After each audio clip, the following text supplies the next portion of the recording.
잘 안녕하십니까. 평소에서 전해드리면 오늘은 오랜만에 IR 쪽 관련돼서 코나야라고 하는 회사에 대한 리포트가 IR이 있어서 그 부분 좀 소개시켜드리는 시간을 가져보도록 하겠습니다.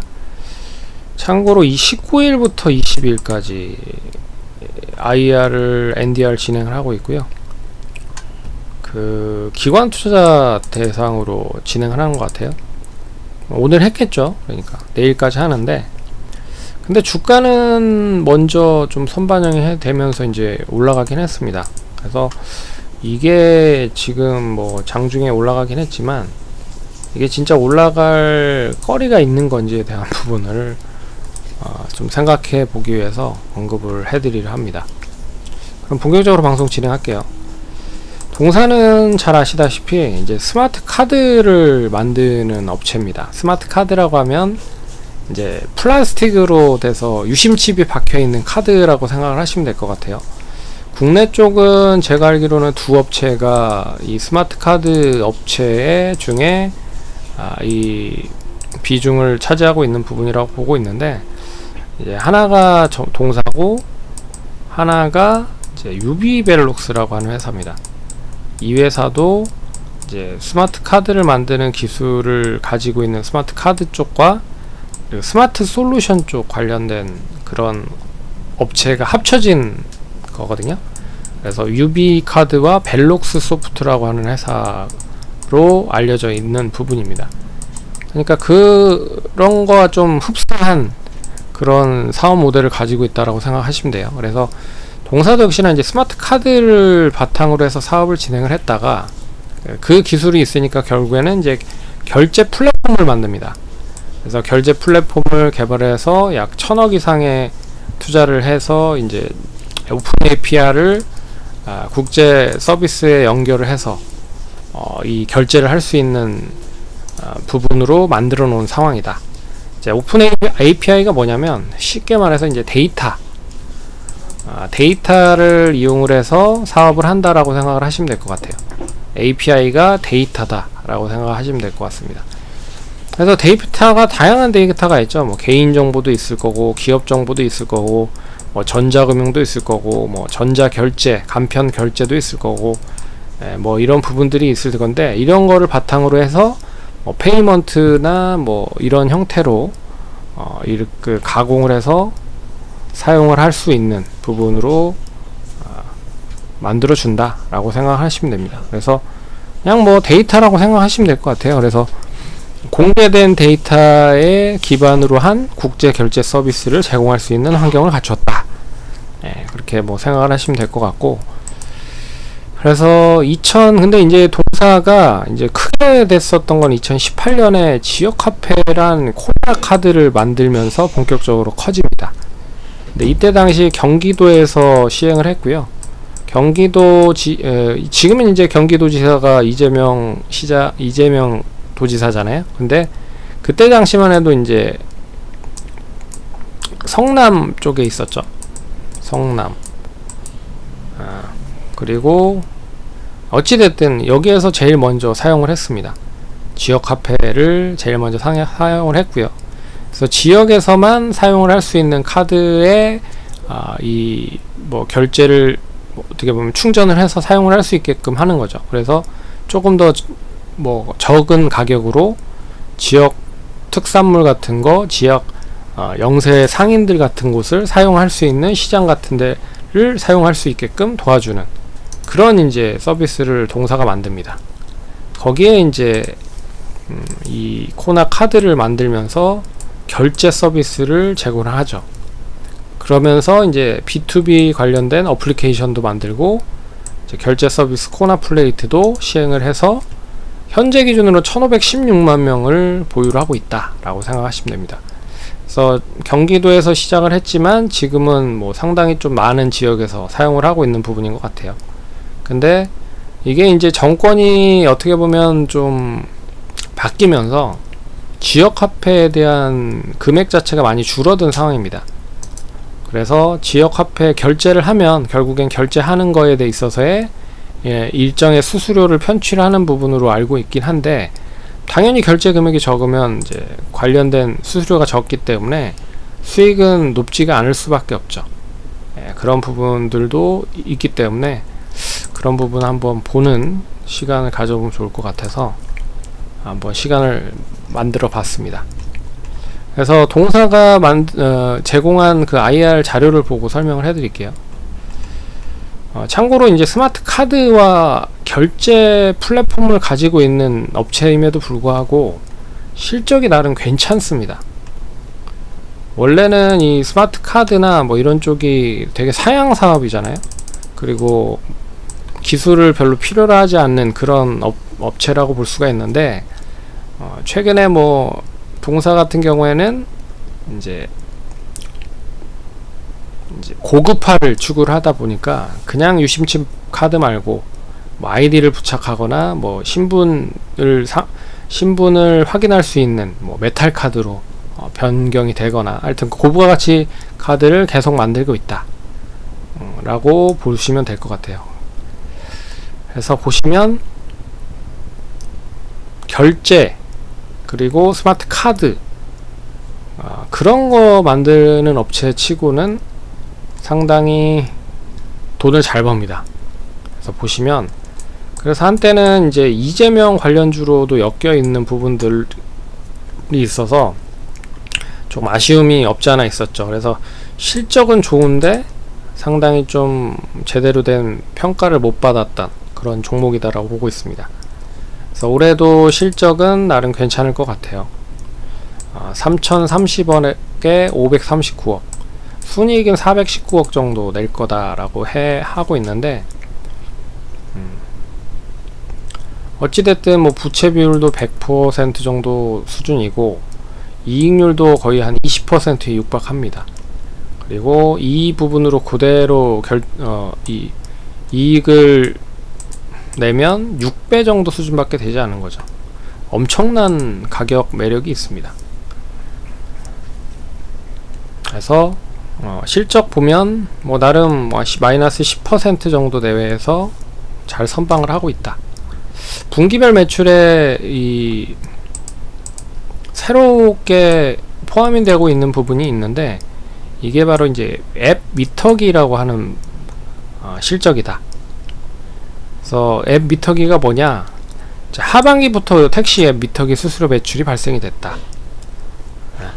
그래서 앱 미터기라고 하는 이제 택시에 부착되는 이런 그러니까 저 보지는 않았지만 어찌됐든 앱 미터기가 설치가 돼야 되는 건가 봐요. 그래서 설치를 하는 게 144억 정도 되고, 그 설치를 바탕으로 해서 이제 결제가 이루어지면 이제 결제 관련된 또 수수료를 편취한 그런 시스템으로 가는 걸로 알고 있습니다. 그래서 뒤에서 그 부분은 좀 자세하게 설명을 해주면 될 것 같고, 그래서 기본적으로는 디지털 아이디, 이제 스마트 카드 쪽에 대한 매출이 굳건하고요.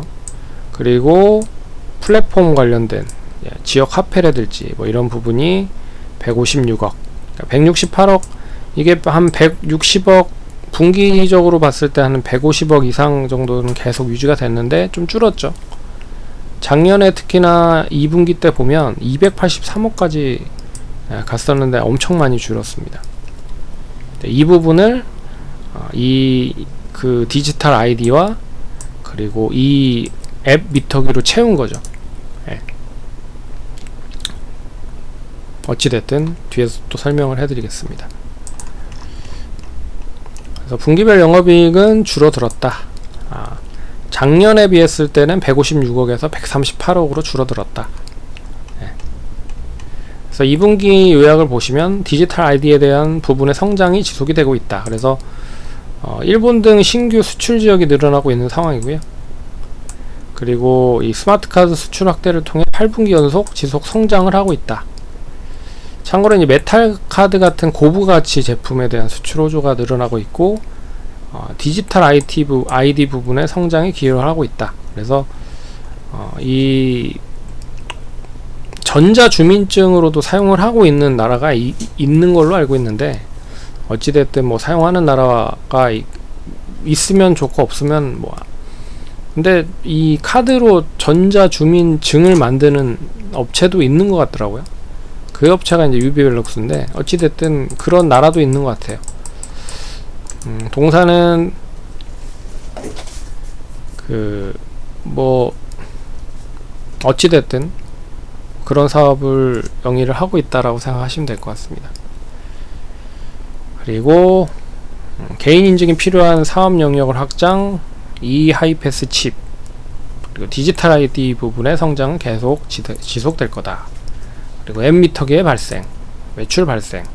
그래서 부산 등 웹미터기 기기 판매 매출이 140억 나왔고, 하반기도 한 140억 정도 더 나올 거 보고 있고, 그리고 2024년도에는 이제 미터기를 깔아놓았고, 그 깔아놓은 거에 대한 매출 발생의 수수료가 본격화된다 라고 하는 부분에서 24년도에 본격 매출이 발생이 된다. 그리고 신규 사업에 대한 부분, 일반 기업, 커머스, 리테일, 핀테크, 결제 플랫폼 사업을 추진한다. 그래서 내년 신성장 동력을 이쪽으로 확보를 하겠다 라는 부분이고요. 그리고 플랫폼 부분에 연구개발, 특히나 이제 블록체인 관련된 부분의 사업과 MVNO 사업을 진행을 할 거다. 그래서 디지털 인증 사업을 보시면 계속적으로 꾸준히 늘어나고 있는 상황이죠. 2분기인데 벌써 972억이니까 뭐 4분기까지 가면 이 추이가 그대로 가면 한 1900억에서 2000억 정도는 나올 수 있는 거죠. 그래서 기본적으로 좀 잘 사업을 진행을 하고 있다. 근데 국내보다는 역시 해외죠. 참고로 유비벨럭스는 중국 쪽이 많은데 동사는 일본 쪽이 많은 것 같습니다. 그래서 DID 글로벌 신규 시장, 그래서 메탈 카드에 대한 판매가 계속적으로 늘어나고 있다. 해외 매출액의 메탈 카드 비중이 작년에 43%, 올해도 역시나 뭐 계속 늘어날 수 있다. 그래서 고부가 가치 그런 카드다. 그래서 메탈 카드는 메탈 소재죠. 기존에는 플라스틱인데 메탈 카드로 이제 프리미엄 카드로 글로벌 금융사 및 대형 핀테크 VIP 고객을 중심으로 확대하고 있다. 그래서 이거는 뭐 어떻게 보면 개인 정보의 인증이 돼야지, 인증 확인이 돼야지 만들 수가 있는 카드인 거죠. 그리고 이제 자동차 스마트 카드 키, 그리고 글로벌 자동차 회사 중심으로 요새는 카드가 키 형태로 이렇게 사용을 할 수가 있습니다. 그래서 제네시스도 그렇고 아반떼도 요새 신형은 이 스마트 카드 키가 있어요. 그래서 그 자동차 예전에는 열쇠가 있었잖아요. 근데 카드로 이렇게 차문을 열 수 있습니다. 그래서 도어 잠금 해제 가능한 스마트 키, 이것도 이제 공급하고, 지문 카드 공급하고, 그리고 하드웨어 얼렛, 그래서 뭐 이런 거 공급을 한다. 그래서 다양한 카드들을 공급을 하고 있다 라고 보시면 될 것 같습니다. 그래서 동사 뭐 이렇게 결제 플랫폼 서비스를 바탕으로 이런 밸류체인을 가지고 있고 이런 상품들을 취급을 하고 있다 라고 보시면 될 것 같고요. 이건 좀 뒤에서 설명해 드리겠습니다. 그래서 신규 결제 인프라 플랫폼을 사용을 하고 있다. 역시 보시면 될 것 같고요. 그리고 이게 이제 모빌리티 관련된 부분인데, 모빌리티는 아시다시피 이 앱 미터기를 이제 깔아 놓잖아요. 미터기를 깔아 놓으면 결국에는 택시에서 정산 사업자로 이제 결제를 할 겁니다. 그럼 결제 수수료를 동사가 편취를 한다라고 생각하시면 될 것 같고, 역시나 정상 사업, 이 카드사로부터 정산 사업자의 또 정산 수수료를 받기 때문에 또 수수료를 편취하고요. 그리고 이제 지역 커뮤니티 플랫폼 코나, 카드나 이제 코닥 카드를 만들었던 사람들이 사용하는 어플리케이션들 있죠. 그런 어플리케이션에서도 이제 택시 호출을 할 수 있다. 그래서 호출을 만약에 하면 이 호출 이용료를 또 받는다. 이건 이제 카카오 쪽. 그래서 모빌리티 플랫폼 관련된 부분이 결국 카카오랑 거의 흡사한 그런 구조를 가지고 있습니다. 카카오 모빌리티와 사업을 거의 똑같은 것 같습니다. 그래서 지금 당장 사업 모델은 일단은 웹 미터기를 팔았고, 웹 미터기 설치를 했고, 그리고 정산 사업을 위해 신용카드 계약 체결 및 시스템 연동했고, 그리고 나서 지역 화폐 운영, 이 호출 서비스 확장을 하겠다. 이런 부분이 이제 바로 되는 거고요. 그리고 이제 좀 중장기적인 부분으로 봤을 때는 이제 가맹 서비스 요금제를 상품을 출시할 거다. 그리고 앱 미터기 관제 시스템 고도화, 유연 요금제를 출시를 할 거다. 그래서 관제 시스템 고도화는 뭐냐면 제가 알기로는 그겁니다. 이제 이 어떻게 운행을 하는지에 대한 부분을 이제 데이터화해서 보겠다는 거겠죠. 관제 확인을 하겠다 이거겠죠. 그래서 뭐 조금 더 운전을 좀 안전하게 하시는 분들은 요금을 좀 할인을 해준다거나, 그리고 아니면 좀 난폭하게 하신 분들은 요금이 좀 비싸진다거나, 뭐 이렇게 뭐 유연하게 하겠다 이거겠죠. 그리고 인바운드 해외 관광객, 그리고 타겟으로 한 지역 카페 택시 요금 연계 상품 출시. 이제 해외 관광객이 왔을 때 이제 선불 결제 카드를 판다는 거겠죠. 그래서 경기도에서 살 수 있는, 그리고 서울에서 살 수 있는 지역 카페 뭐 10만원권을 택시 요금제와 같이 연계해서 상품을 출시를 하겠다. 이런 거 같고요. 그리고 플랫폼 운송 사업 신고 허가를 하겠다. 그래서 길게 봤을 때는 이제 호출 서비스까지 지역을 하게 할 거다. 그래서 웹미터기 수집 데이터를 기반으로 알고리즘 고도화할 거다. 뭐 이렇게 가는 부분이라고 보시면 될 것 같습니다. 그래서 앞에서도 얘기했지만 지역 카페를 사용을 하는 인원 자체가 1500만 명 정도가 되기 때문에 여긴 이제 뭐 1350만이라고 하긴 했지만 어찌됐든 뭐 상당히 큰 부분이죠. 그리고 10만 가입차 유치를 목표로 한다. 택시기사님을 대상으로 한 경쟁력 있는 요금제 제공. 뭐 싸겠죠, 금액이. 참고로 카카오가 20%인가 30%를 받는데요. 그러니까 그거보다 훨씬 싸겠죠. 한 10%나 뭐 5%, 6% 그렇게 싸게 받겠죠. 그리고 코나 앱 미터기도 많이 설치를 하겠다 라는 부분인 것 같습니다. 근데 일단은 뭐 이쪽은 완전히 뜬금없는 게 아니라 이미 2분기 때까지 수익이 어느 정도 매출이 어느 정도 났기 때문에, 그리고 앞에서 MVNO 관련된 부분은 이제 알뜰폰 사업에 투자를 한다라는 부분인 것 같아요.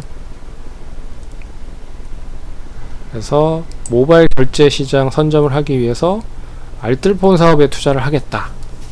뭐 이런 부분인 것 같습니다. 그리고 2023년 신규 플랫폼 사업의 매출이 실현이 되는 해다라고.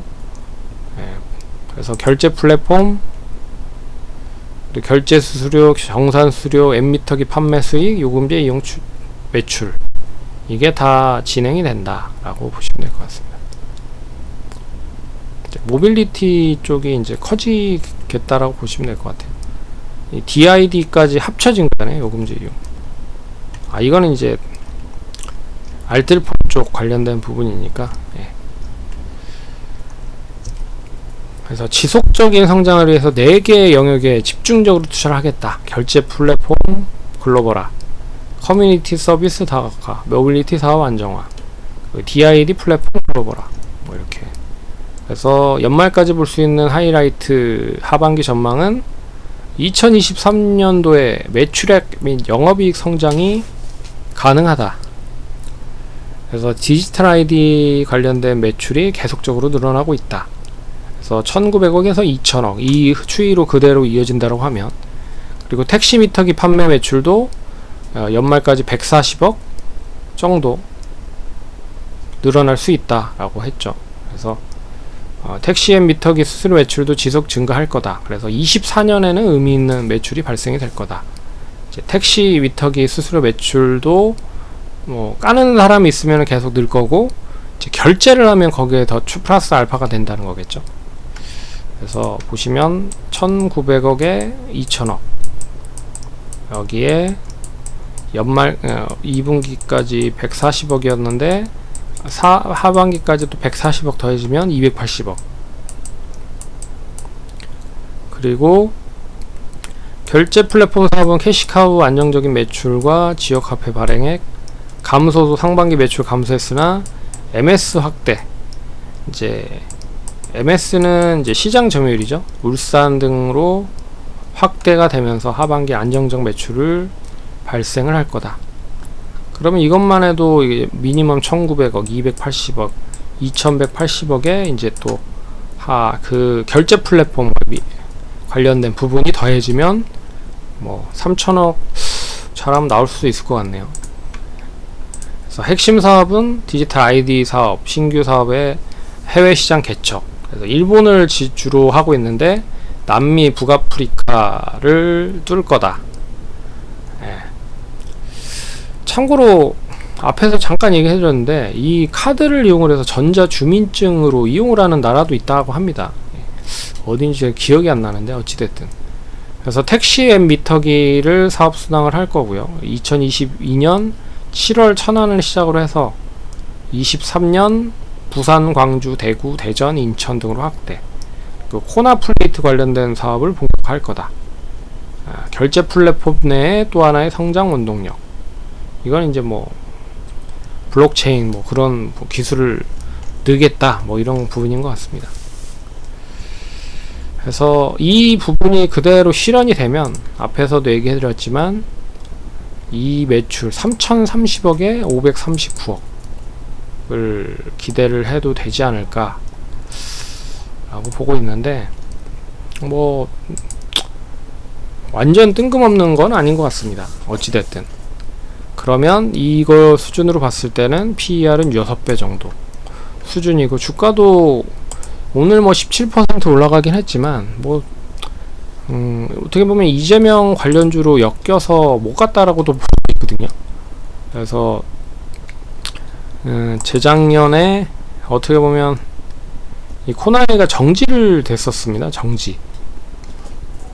그래서 정지돼서 풀리면서 잠깐 또 반짝 했었는데 이재명 지사가 도지사가 떨어지면서 주가가 어떻게 보면 대선 테마주로 엮이면서 하락을 한 부분이 없지 않아 있죠. 그래서 근데 실적은 계속 좋았다. 21년, 22년, 23년 현재까지도 좋다. 그럼 좀 관심 가지셔야 되지 않을까 보고 있습니다. 그래서 올해 좀 모멘텀이 좀 있는 것 같으니 관심 있게 보실 분들은 보시고요. 뭐 기술적인 흐름으로만 보면 이 흐름이 이제 완전하게 벗어난다라고 하면 단기적으로는 한 25,000~26,000원 정도까지는 뭐 무리 없이 움직일 수 있지 않을까 보고 있습니다. 그리고 오늘 매수한 주체 자체가 지금 오늘 거래량도 좀 실렸잖아요. 외국인이랑 투신이랑 사모펀드에서 샀거든요. 그렇게 그러니까 뜬금없는 쪽에서 산 건 아니라 조금 더 지켜보셔야 될 필요가 있다라고 볼 수 있습니다. 그래서 투자하시는데 투자하시는데 참고하시고요. 성공 투자하시기 바라겠습니다. 감사합니다.